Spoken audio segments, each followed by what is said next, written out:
The house on Willow Creek. The Willow Creek house was very old and scary. It was made of grey stone and looked like a big, sad ghost. It sat all alone in the woods, and people said it was haunted. A lot of people were scared of it. Sarah was not scared. She was a writer who liked scary stories. She wanted to write about the Willow Creek house, so she went to see it for herself. When she got there, the house looked even scarier than she thought. It was very quiet, and the wind made a sad noise. Inside the house, it was dark and dusty. The walls were peeling, and the windows were broken. Sarah felt scared, but she kept going. She wanted to find out about the people who used to live there, the Blackwood family. They had disappeared a long time ago, and no one knew what happened to them. As Sarah looked around, she started to see strange things. Shadows moved by themselves, and she heard whispers. Things would disappear and then appear in different places. At night, she had bad dreams about scary things. One night, Sarah was sleeping in the house when she woke up with a scream. There was a bright light, and she saw a ghost. It was a woman, and she looked very sad and scared. The ghost floated towards Sarah, but then the light went away, and the ghost was gone. Sarah was very scared, but she wanted to find out why the ghost was there. She looked around the house and found a secret room. In the room, she found a book that belonged to Eleanor Blackwood, one of the people who used to live in the house. The book said that Eleanor and her family were in a secret group. The group did bad things, and they wanted to bring a scary monster to the house. They wanted to live forever, but the monster killed them all. Sarah realized that the ghost was Eleanor, and the monster might still be in the house. She was very scared, but she knew she had to leave. When she was leaving, she heard Eleanor calling her name. She ran out of the house and never went back. The Willow Creek house is still there, and people still say it is haunted. Sarah wrote a book about the house and the ghost, and many people read it. The house is a reminder that bad things can happen, and sometimes scary things are real. Sarah's escape from the Willow Creek house was a blur of adrenaline and terror. The drive back to town felt like a lifetime, her heart pounding in her ears. She checked her rearview mirror every few seconds, convinced she was being followed by a shadowy figure. Back in her small apartment, Sarah was a wreck. She couldn't sleep. The image of Eleanor's ghostly form haunted her dreams. The house on Willow Creek had seeped into her mind like a poison, and she couldn't shake it off. Driven by a strange compulsion, she returned to the house the following day. Armed with a camera, a voice recorder, and a growing sense of dread, she stepped back into the house. The atmosphere was heavier, the shadows deeper. It felt like the house was waiting for her, like it had been expecting her return. Sarah began a methodical exploration, documenting every room, every corner. She took photographs of the peeling wallpaper, the cracked floorboards, the dust-covered furniture. She recorded the eerie silence, the creaking of the old house settling. As she worked, strange things began to happen again. Objects moved on their own, and the temperature in the rooms fluctuated wildly. And then there were the sounds, whispers, moans, and the distant sound of children laughing. One afternoon, while exploring the attic, Sarah found a hidden compartment in the wall. Inside was a collection of old photographs, letters, and newspaper clippings.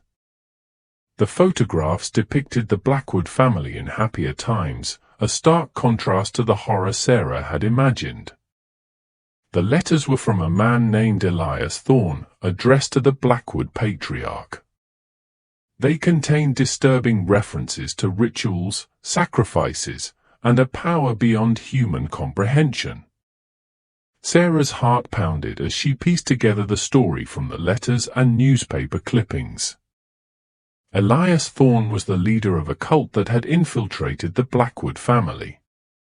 He had manipulated and controlled them, using their wealth and influence to further his dark agenda.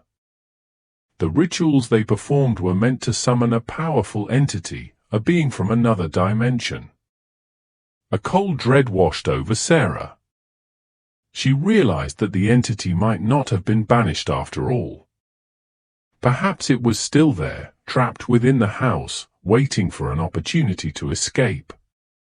And maybe, just maybe, it had found a new host. Fear gnawed at Sarah, but her determination to expose the evil that lurked within the house grew stronger. She knew she had to find a way to destroy the entity before it was too late. With the help of a local historian, Sarah learned about ancient rituals designed to banish evil spirits. It was a dangerous undertaking, but it was her only hope. Gathering the necessary items, she returned to the Willow Creek house for a final confrontation. The house seemed to anticipate her arrival. The wind howled outside, rattling the windows. As Sarah stepped inside, the air grew heavy with an otherworldly presence. She could feel its malevolent energy, a cold, dark force that seemed to seep into her bones. The ritual was long and arduous. Sarah chanted ancient incantations, her voice trembling with fear. As the ritual reached its climax, a blinding light filled the room. The house shook violently, and a deafening roar echoed through the halls. When the light faded, Sarah was alone. The house was silent, the oppressive atmosphere gone. She had done it. She had banished the evil that had haunted the Willow Creek house for decades. Exhausted but triumphant, Sarah left the house for the last time.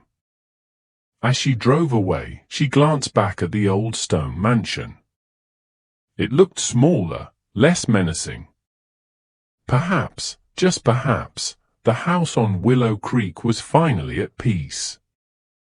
Sarah never returned to Willow Creek. She started a new life, far away from the shadows of the past. But she never forgot the horrors she had witnessed. The Willow Creek house became a haunting memory, a reminder of the darkness that can lurk in the shadows. And sometimes, in the quiet of the night, she would hear a whisper, a faint echo of the house on Willow Creek. Sarah's life after Willow Creek was a complex tapestry of relief and lingering dread. The nightmares persisted, the shadows seemed deeper, and the world often felt like a stage set for a horror film. Yet, there was a strange exhilaration in having faced her fears and emerged victorious. She had become a different person, stronger, more resilient, but also more aware of the darkness that lurked beneath the surface of everyday life. Years passed. Sarah became a respected investigative journalist, known for her fearless pursuit of the truth. Her stories often touched on the darker side of human nature, the unexplained, and the supernatural. It was a way to channel her experiences, to give a voice to those who had suffered in silence. One evening, while researching a new story, Sarah stumbled upon an old newspaper clipping. It was a local article from a small town called Ashcroft about a series of unexplained deaths. The circumstances were eerily familiar, a secluded old house, strange occurrences, and a growing sense of dread among the residents. A chill ran down Sarah's spine. The memories of Willow Creek surged back, and she felt a strange pull towards Ashcroft. It was as if the house on Willow Creek had somehow marked her, destined her to confront the darkness wherever it appeared. With a mix of trepidation and determination, Sarah packed her bags and headed to Ashcroft. The town was a stark contrast to the bustling city she was accustomed to. It was cloaked in a perpetual twilight, and the locals seemed to carry a collective weight of unspoken fears. The old house in Ashcroft was even more imposing than Willow Creek. It stood at the edge of a desolate forest, its silhouette against the sky like a monstrous shadow. As Sarah approached, she felt a familiar dread wash over her. It was as if the house was calling to her, drawing her in. Inside, the atmosphere was thick with an oppressive silence. The rooms were filled with dust and decay, and the shadows seemed to dance with an eerie life of their own. Sarah spent days exploring the house, documenting its secrets, and interviewing the terrified residents. It soon became clear that the house was the source of the town's misery. People reported strange occurrences, inexplicable illnesses, and terrifying nightmares. Some had even vanished without a trace. The parallels to Willow Creek were undeniable. Sarah was convinced that the same evil force that had haunted Willow Creek had found a new home in Ashcroft. Determined to break the curse, she began researching ancient rituals and spells. Her goal was to confront the darkness once again, to banish it forever. The night of the ritual was a tempestuous one. Wind howled outside, rattling the windows of the old house. As the first rays of dawn touched the horizon, Sarah completed the ritual. The house shook violently, and a deafening roar echoed through the empty rooms. When the storm subsided, a sense of peace descended upon the house. The oppressive atmosphere was gone, replaced by a calm tranquility. Sarah felt a weight lift from her shoulders. She had done it again. As the first light of day filled the rooms, Sarah left the house. The town of Ashcroft was bathed in a soft, golden glow. The people seemed relieved, their faces etched with a newfound hope. Sarah knew that the battle was not over, that darkness could always find a way to return. But for now, she had brought light to another corner of the world, and that was enough. Sarah's journey was far from over. She knew that there were other haunted places, other shadows waiting to be confronted. But she was ready. She was the hunter now, the one who dared to venture into the darkness, armed with knowledge, courage, and the unwavering belief that light could always triumph over darkness. Sarah became a shadow hunter, a solitary figure traversing the country, drawn to places where darkness lingered. She was no longer just a journalist, she was a guardian, a protector against the unseen forces that preyed upon the human spirit. Her life was a relentless cycle of research, preparation, and confrontation. She studied ancient texts, learned obscure rituals, and honed her intuition. The world, once a benign backdrop to her life, now revealed itself as a tapestry of light and shadow, with the latter growing increasingly bold. One such shadow led her to the desolate expanse of the Mojave Desert. There, nestled against a towering, monolithic rock formation, was a dilapidated ranch house, its windows like empty eye sockets staring out at the unforgiving landscape. Locals spoke of it in hushed tones, of strange lights, eerie howls, and disappearances. The ranch, it seemed, was a nexus of earthly and cosmic energies. Sarah found ancient symbols etched into the rock face, remnants of a civilization that had once sought to harness the desert's power. But something had gone wrong, and the place was now a prison for a malevolent entity. The confrontation was unlike anything Sarah had faced before. The entity was not a ghost, but a manifestation of raw, cosmic evil, a force that sought to consume the world in darkness. The battle raged for days, a psychic war fought in the heart of the desert. Exhausted and nearly broken, Sarah emerged victorious. The entity was banished, its power scattered to the winds. But the experience had changed her. She was no longer the same woman who had once feared the darkness. She had become a part of it, a bridge between worlds, a sentinel against the encroaching shadows. Her journey continued, taking her to forgotten forests, abandoned asylums, and underwater cities.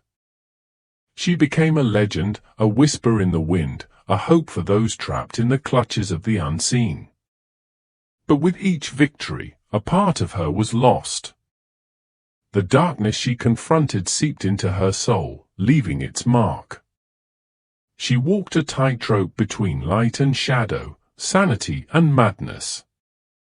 In the end, Sarah found peace not in vanquishing the darkness, but in understanding it. She realized that the battle was not against the shadows, but against the fear they inspired. By facing her fears, she had empowered others to do the same. And so, she lived, a solitary guardian, a beacon of hope in a world filled with shadows. Her story is a testament to the indomitable human spirit, a reminder that even in the darkest corners of existence, there is always a chance for light to prevail.